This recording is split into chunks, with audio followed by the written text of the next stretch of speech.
एसआरईचा प्रकल्प आपल्याला करायचा आहे. चांगलं घर पाहिजे, हक्काचं घर पाहिजे, मोठं घर पाहिजे. मग तुमचा भाऊ ते घर देणार, पक्का देणार.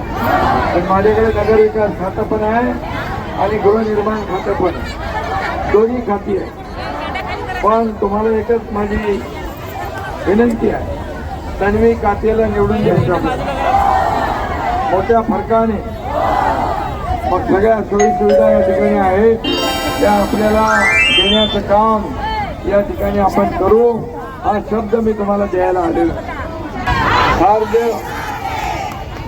खारदेव नगर घातला आहे ते एसआरई प्रकल्प 20 वर्ष रखडलाय का, तो आपण मार्गी लावू.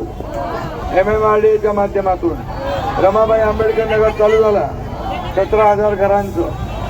मुंबई महापालिका कर्मचारी सोसायटीचा पुनर्विकास करायचा आहे ना, हे धोरण आपण करतोय.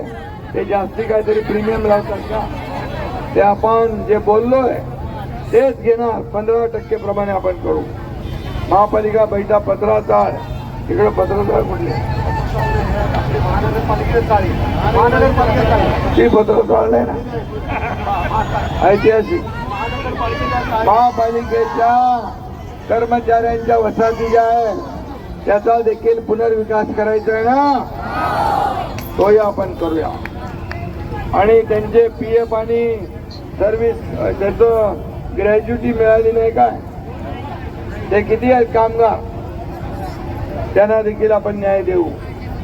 आणि संत गाडगे महाराज एसआरई बिल्डिंगमध्ये रहिवाशांची विकासकाने फसवणूक केली का, कोण आहे ते गाडगे महाराजवाले, हा त्याची देखील आपण त्याला बोलवून या ठिकाणी तुम्हाला निर्णय देऊ. तुमच्या बाजूचा निर्णय असेल, तुम्हाला न्याय मिळेल, हा शब्द आपल्याला देतो. आता मी आपल्याला एवढंच सांगतो, बघा लाडक्या बहिणींची संख्या भरपूर मोठी आहे, म्हणून मी सांगतो ज्या उमेदवाराच्या पाठी महिला त्याचा मतपेटीत नंबर पहिला.